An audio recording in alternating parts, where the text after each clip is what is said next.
Our second speaker today is Derek Toomre, who's professor of cell biology and director of the Yale Cinema Microscopy Lab. He received his PhD from University of California as an expert on quantitative live cell imaging, and he specializes in innovative approaches to microscopy, including fluorescent probes, data analysis, and spatial mapping. He received an NIH Director's New Innovator Award and a Calvi Fellow, and today he's going to talk about his recent work, which is primarily focused on spatial control of membrane trafficking during cell morphogenesis, migration, and cilia formation. So Derek, the floor is yours.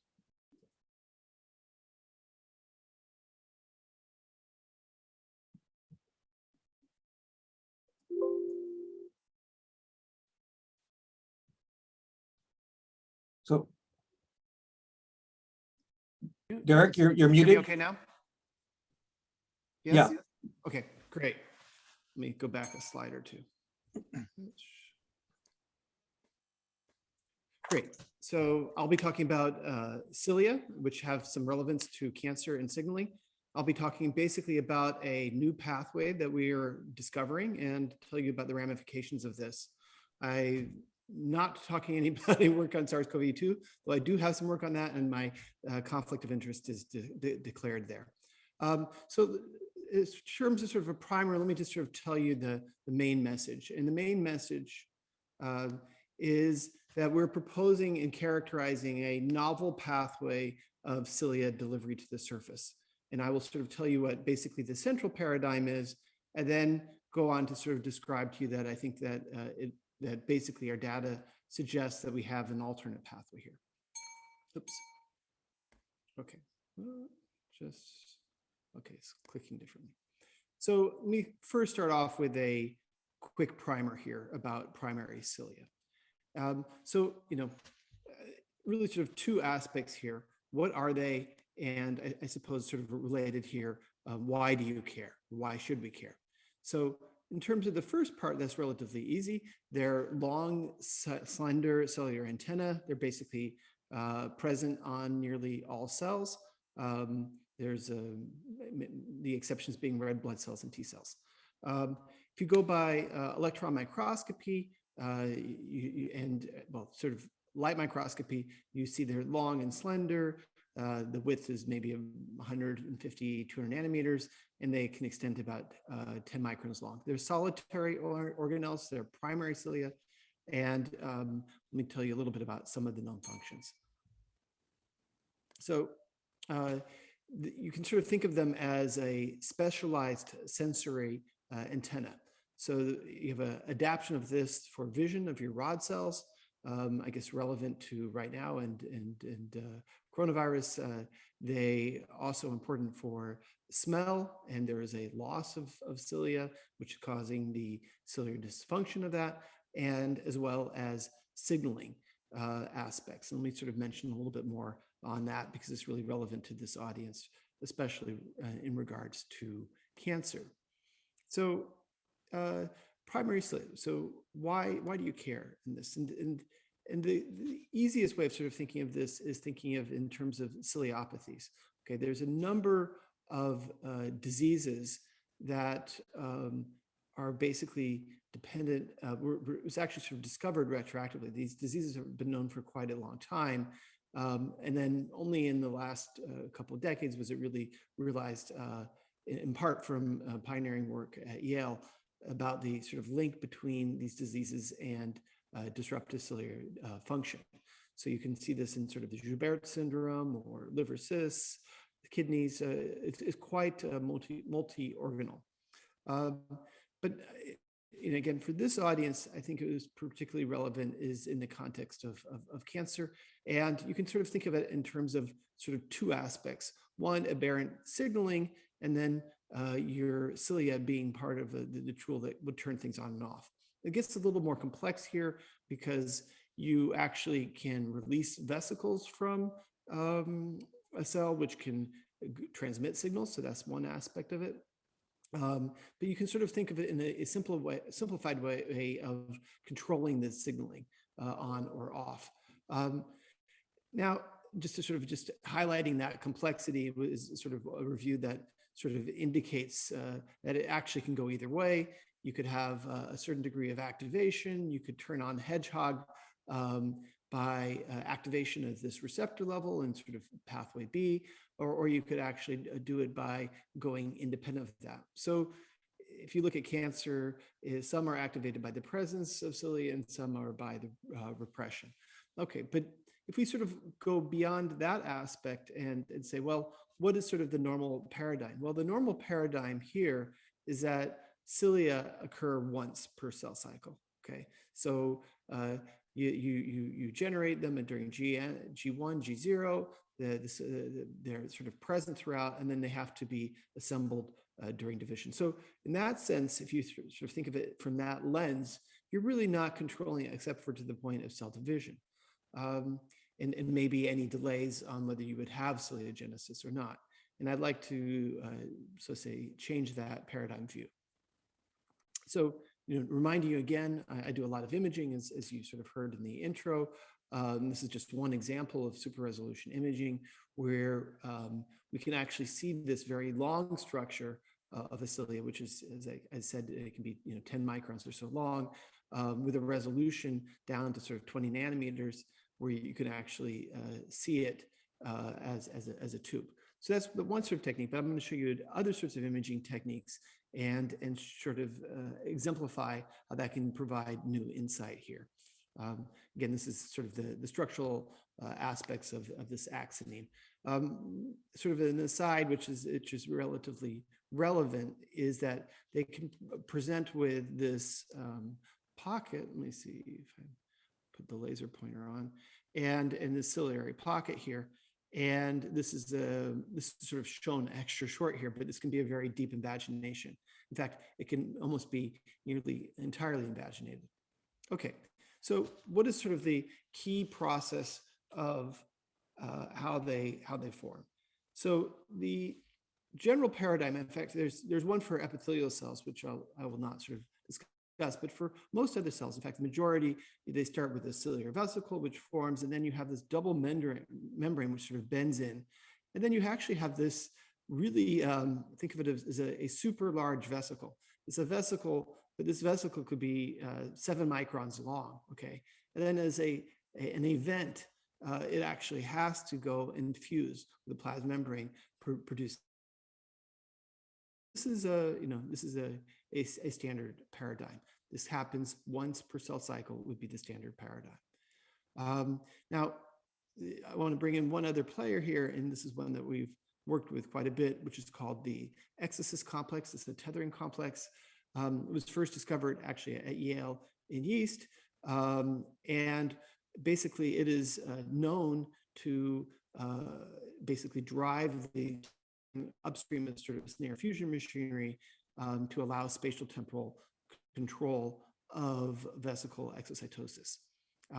Now, this, as you can sort of see in this review, has been thought to, for quite some while, play a role in cilia, namely ciliogenesis and stabilization, by targeting the vesicles right here where they would fuse and then basically drive, let's say, control within the axoneme.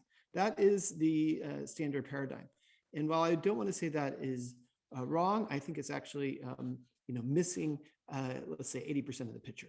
Okay, so let me sort of go back to why we have this paradigm and what's sort of the underpinning it. Well, is it I want to basically first say that it's based on indirect evidence. We've actually not seen the vesicles there fusing there, nor actually seen much of the exocyst. And I would say that you're missing something that's really important and is incomplete. But let's sort of get beyond that and let me show you what I'm going to be talking about. But I first have to tell you why, if we're claiming to see something different, why and how are we able to do so when people have been looking at cilia for quite a while? And so there are a number of sort of technical aspects to the solution. The first one is we're using a technique called total internal reflection fluorescence microscopy. It's a axial super resolution technique, and it allows us to image just the lower surface of the cell and actually see cilia's emergence. Okay, but that actually, even with that super resolution technique, is not enough to be unequivocal there. the distance between cilia and the surface at times is very low, and it's actually not clear if they're inside the cell or actually have emerged and are outside. And think of it again like your antenna. Your antenna, if you sort of just give an analogy, is going to respond to signals quite differently if it's actually outside your car, truck, whatever it be, versus pulled inside where it cannot receive the signals. Okay, at least not the same signals. The other technical aspect is we used we'll call it clever pH switching to identify when cilia are in or out. We're using this as in a pulsed way, and we do molecular replacement of the exocyst. The latter is important because for a long time people were imaging the exocyst, and they were just simply overexpressing it, and they would sort of see localizations like this everywhere or some accumulations. But when we did this replacement strategy, we could see it in these discrete punctae. Okay, and this is going into HeLa and other types of cells, looking at vesicle exocytosis, and we could see in these chymographs distinct events. And I just show you one trace where a vesicle has arrived, as we see with the exocyst, and then with another reporter, and this is a snare reporter here, which is a fluorine with the pH sensor. We can actually unequivocally identify the fusion event. So this is sort of a constitutive pathway. We know it's coming from recycling vesicles, and we can identify and study that. Okay, and we can tell the events about when the exocyst appears and when you have the fusion event. This is relevant to how we're going to be looking at things with the cilia. So what is it that we see in, just a second. Okay, good. Okay, so here's a short movie of what we're seeing in terms of cilia, sort of called the biogenesis aspects, where we see basically exocysts recruited to cilia. So that's sort of standard. That itself is basically showing it going to the base of elongating cilia. But there's actually another phenomenon that we observed, which is quite different. And so now you actually see the cilia with, the reporter here is smoothened fluorine, or we can also use smoothened GFP. So that looks a sort of characteristic curvy linear cilia. This would be in the dimensions several microns long. And what I'd like you to note, and I'm going to play this more than once, is that we actually see the red signal getting recruited to the cilia. Boom, right there, off, on again, off again, several times. And this is the time, one last time, is in hours, okay? So there's no signal there, it appears, it disappears, it appears again, over the course of, in this case, of this movie, which is basically 4 hours. So, and appearing there in this sort of the minutes range. This does not fit with what you would expect of sort of a couple of things. One is it's along the entire cilia, not just the base. Two is it appears there, goes there, and then vanishes, and then comes back, an hour or two later again. So what's going on there? And what do we, how can we sort of probe into that? With, I guess you can intend the pun. So we do this by using, again, we're using this Exocyst, and we look after stimulation. We see something interesting happening here. And you actually see it quite early in the movie. Let me just play it again. And you see, bam, I realize it's hard to catch. Bam, you see that green object? That's the vesicle flying off, okay? So we see the release of the vesicle happening as well. Now that's actually, that part is known, but later we actually see then the exocyst appear, okay, after we've dropped off that signal. So basically the SEC8, which is an exocyst reporter, decorates cilium after serum stimulation and vesicle release, okay? And by the way, we artificially, to generate cilia in tissue cell culture, starve them. Of course, the normal situation would be in serum, okay? Okay, so, per that sort of model, well, is there any evidence for this? Yes, there have been some papers here. And it's, you call it, they call it, the word is, they call it decapitation, okay, where it cleaves off that vesicle. We actually think that the mechanism is going to happen is different, okay? They are releasing it, but you'll see in our cartoon at the end, we're thinking that it's happening by a different mechanism. You can obviously see sort of the importance of that on signal transduction, as I was basically indicating earlier. So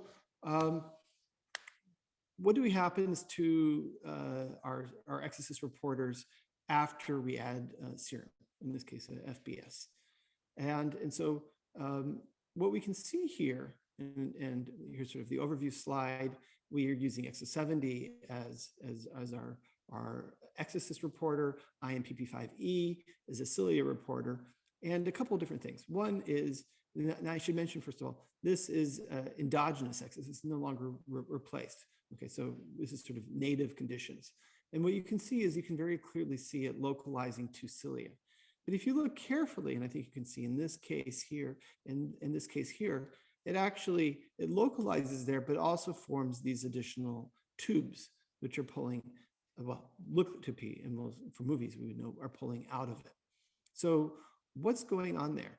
And what I will propose to you and submit to you is that this cilia is actually inside the cell and is actually being remodeled by the exocyst to pull off other membranes and remodel it to actually have the role of exocyst being to tether and help fuse this monster huge 5-10 micron long vesicle. We basically see this, and here's sort of another view of that. And again, there would be fluorine smoothened there as well. So you smoothen IMPP5E and these large tubules that are pulling off. Now, does this happen when you stimulate with serum? And the answer is yes. And if you look at the percent of cilia, you add serum, they drop down a bit. That's expected. What is particularly interesting and exciting to us is that the colocalization with Exo70, which is usually quite low, goes up dramatically by adding serum. Okay, so serum is going to turn over this also with the cell cycle, but the important thing is that's actually driving that recruitment. Now, we did some controls here. If we knocked out the other Exocyst complex members, okay, SEC10 or Exo70, we do not see that. Another way of saying this is if we destabilize the Exocyst, so you don't have your entire 8 protein complex, then we no longer see that localization. Okay, so that's sort of a control experiment. Then you might ask, well, okay, so it's recruited, but where is it being recruited relative to the Exocyst? Relative to the cilia. And I kind of reminded you early on that you have this ciliary sheath. It's sort of a membrane which kind of does this. Let me put the pointer on. You have the membrane here, and then it's a double membrane, right? So it kind of goes like that and curves all the way around. Okay, so or you can kind of see it here in this cartoon.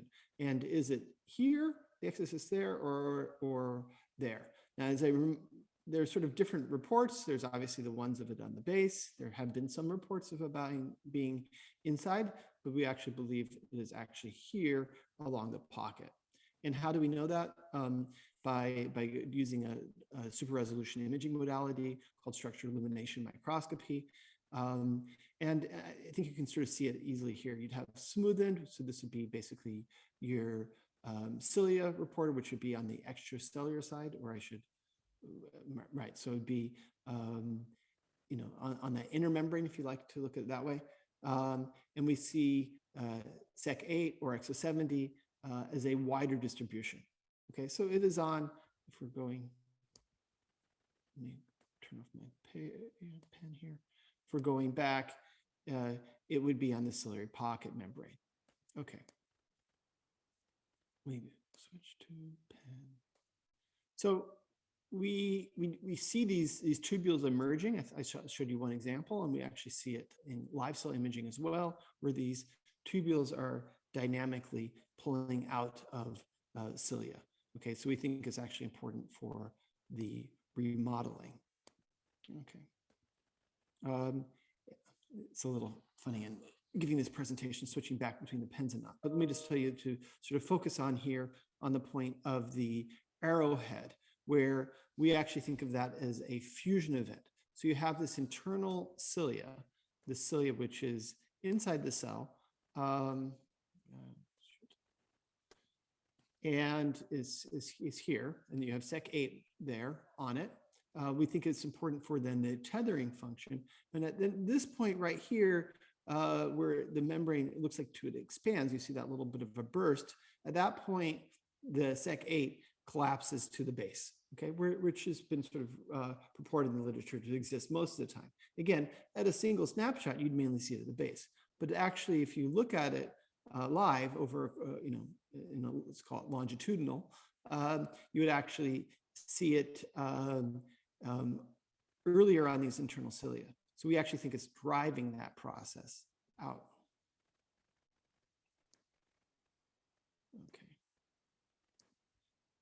Okay. Well, how can we actually sort of prove this unequivocally? And the way that we've done this is basically using a pH switching experiment. And when the cilia are outside, if we switch the pH and we have this pH sensitive reporter, every time we switch it, it goes on and off. Okay, so we make it acidify, we can turn it off, and then it goes back on again. So we basically, by switching the pH, we can tell if it's outside. Here's switching going up and down. But as you can see in this context, it's not. It's actually resistant. And why is it resistant? Because it's inside the cell. So it's basically inside, inside, inside. And then here you can see it switch into the purple or magenta, indicating it's now outside. Okay, so there we can really say unequivocally that it is actually merging over time. And you can sort of see these experiments. We're switching the pH, the intensity goes up and down, the Sec8 doesn't change. Here is a case where it's actually not changing much. The thing fuses, right, sort of, it's not switching much, it fuses, now it starts switching, and then just a little bit later, you see the Exocyst, it's actually changing to part of it, and then it eventually drops off and fully into the base. Okay, so we can start to identify what machinery is there, sort of looking at who might be the players that might be engaging with the Exocyst, and there's some interesting ones such as RAB10 is a likely player, and actually we see RAB10 localizing there, which is actually different from some of the other RABs. So I'd like to sort of end now in the remaining minutes with basically the working model and just walk you through that very briefly. So the working model is that in the starved state, you have cilia with these sort of deeply emerged pockets. The Exocyst is in the vicinity of these recycling endosomes, and probably you have some targeting of vesicles here. In the serum stimulation event, which is actually the normal case, right? If you sort of thought about cilia in the body, they're actually constantly being remodeled. Okay, so the event of releasing the vesicle is actually different than the sort of what was proposed, we believe, of it sort of coming off from one that's fully outside. Is actually, as it starts to pull in, we believe that there's remodeling that can actually promote this vesicle to release. Once inside, you have recruitment of the Exocyst to this large inside vesicle, which is again the majority of this sort of internalized cilia, which can remodel pulling off tubules, and consequently then can recycle back. So you have this entire pathway here that can modulate the signaling. So with sort of that, this is, oops, switch back to automatic. And really this is driven by senior scientists in the lab, Felix Riviera Molina, supportive of other people, but really he took the lead here. So that's where I'd like to end and address any comments that you might have. Thank you for a very interesting talk. Are there questions from the audience? Let me pull up the chat. And you can just type them in. While we're waiting, Yeah. so there are a lot of genetic disorders of cilia formation that have many different phenotypes. Are any of them associated with increased cancer risk? Yes, there have been, and we're sort of where it gets complicated is it depends on sort of what cell types you're looking at. Again, pushing things up and down, as sort of mentioning earlier.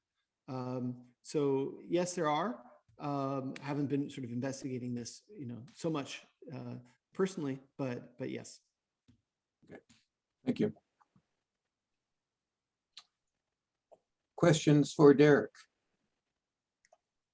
I know this Zoom atmosphere makes it a little bit different. I'll enjoy when we see people face to face again.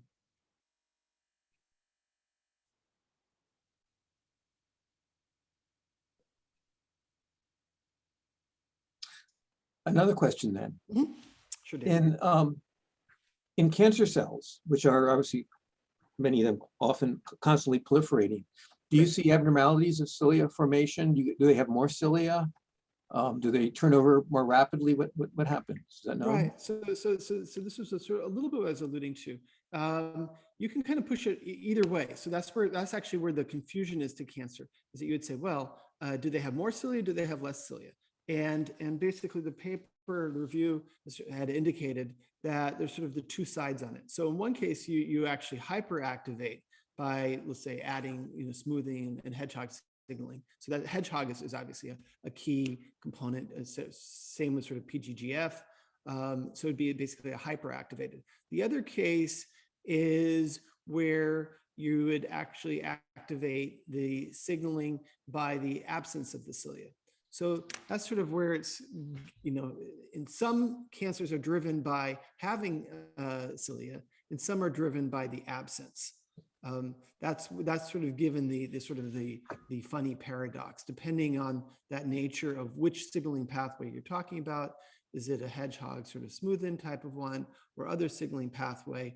And what is the activation at the basal state? So that's why I think it's given some complexity to the field, because you couldn't just simply say, this is only this way. But it does,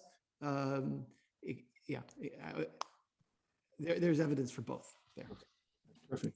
Are there any other questions from the audience?